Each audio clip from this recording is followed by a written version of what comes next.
खुलुमबाय आंनि गोजोन बड'लेण्ड इउट्युब चेनेलाव नोंथांमोनखौ बरायनानै लाग्रोनाय जाबाय। आंनि इउट्युब चेनेलखौ गोजोन बड'लेण्ड चेनेलखौ नोंथांमोनहा साबस्क्राइब खालामनानै आङो मोजां मोजां भिडिअफोर सानफ्रोमबो लाबोगोन। दानिया फैगौ 9 अक्ट'बराव देरहानाय एमसिएलएफोरनि समायखिरा लानाय जागोन।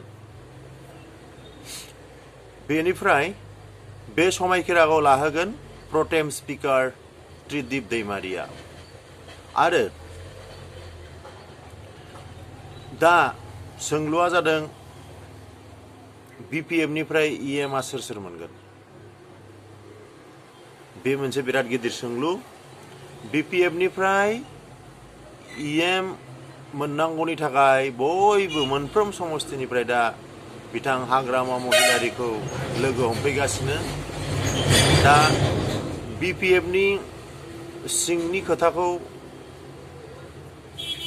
मोनथिनो हादों जे बिथांमोनहा जेला खैफोद सममोन, माने 5 बोसोराव बिपिएफआ जेला सरकाराव गैयामोन, बे समाव जाय एमसिएलएफोरा हाग्रामा महिलारिजों थाफाबाय थादोंमोन, बे बिथांमोना बधय 8 जन दङ। दा बिथांमोनखौ इएमखौ होथारनांगोन, होनो सानदों बिथांमोना। बे बिपिएफनि मोनसे साननानै लानाय थांखि, आरो बे निश्चय बेयो जाफुंगोन। आरो बेखौ साननाया बिथांमोना गाज्रि जायाखै, मोजाङानो। मानोना बिथांमोना बे समाव बिपिएफखौ नागाराखैमोन, मानोना बिथांमोनाबोथ' थांनो हायोमोन बिपिएफखौ नागारनानै। दा बेनिफ्राय बिजेपिआबो इएम मोननो हास्थायनानै दङ। दा बिजेपिनिफ्रायबो सासे बा सानै इएम मोननो हागौ। बियो सावरायनाया सोलिगासिनो दं बिथांमोननि गेजेराव। बेनिफ्राय बिहार इलेक्शना जासिगोन। बेनि समयखौ, थारिखखौ फोसावबाय। 6 नभेम्बर आरो 11 नभेम्बर नैथि खोलोब बिहार इलेक्शना जागोन, नैथि खोलोब। बेनिफ्राय काउन्टिंआ, माने रिजाल्टआ 14 नभेम्बराव जागोन। बेनिफ्राय आसाम सरकारा मैया केबिनेटआव मोनसे थांखि लादों जे बिथांमोना बेखौ केबिनेटआव पास खालामनानै लाबाय। बेनो जाहैबाय सरकारि कर्मचारिफोरनि थाखाय इउपिएस पेन्सनखौ बिथांमोना गनायथि होबाय। बे मोजां खबर। बेनिफ्राय दिनैथ' अरुणोदयनि राङा गावबागाव बेंक एकाउन्टआव हाबगोन। नाथाय बिटिसिनिया बासिगासिनो दं होनदों। बासिनाय खामानिया जोबाखै, जायनि थाखाय बे एसे देरि जागोन।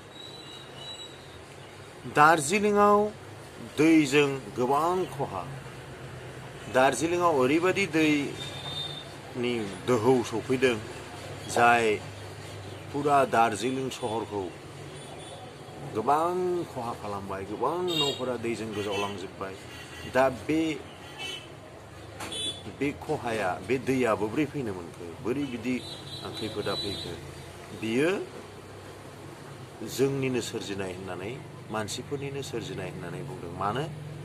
दार्जिलिंआव दैनि लामाखौ होथेनानैबाबो मानसिफोरा न' लुदों, थादों।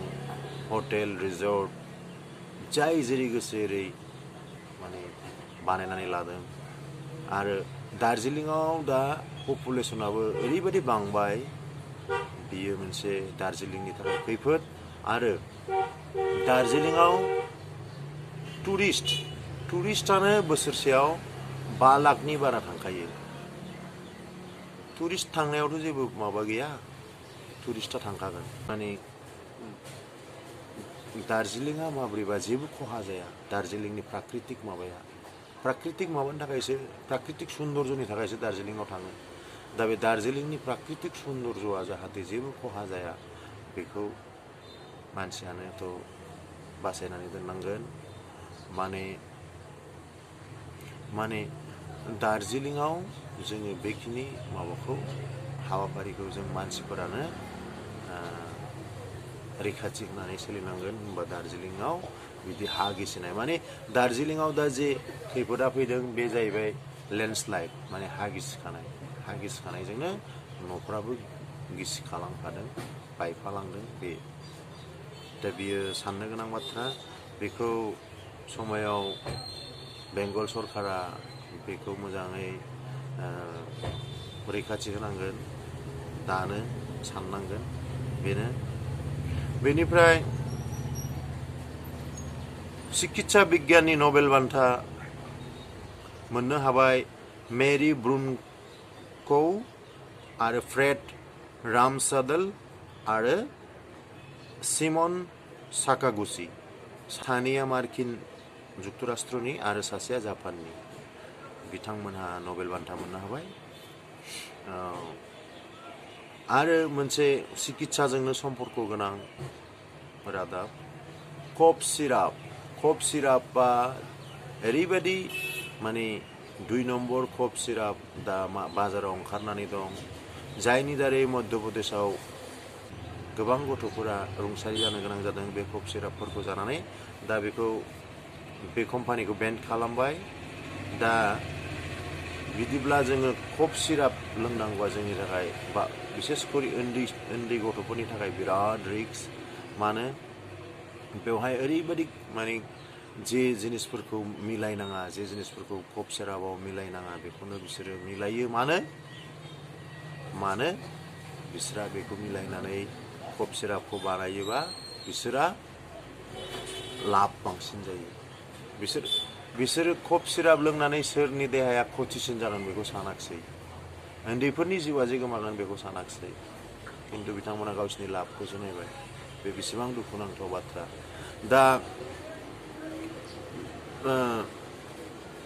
भारत सरकारनि साइस्थ' बिभागा बेखायनो बुंदों जे 2 बोसोरसिमाव उन्दैफोरनो कफ सिरापखौ मालाबाबो लोंहोनो नाङा।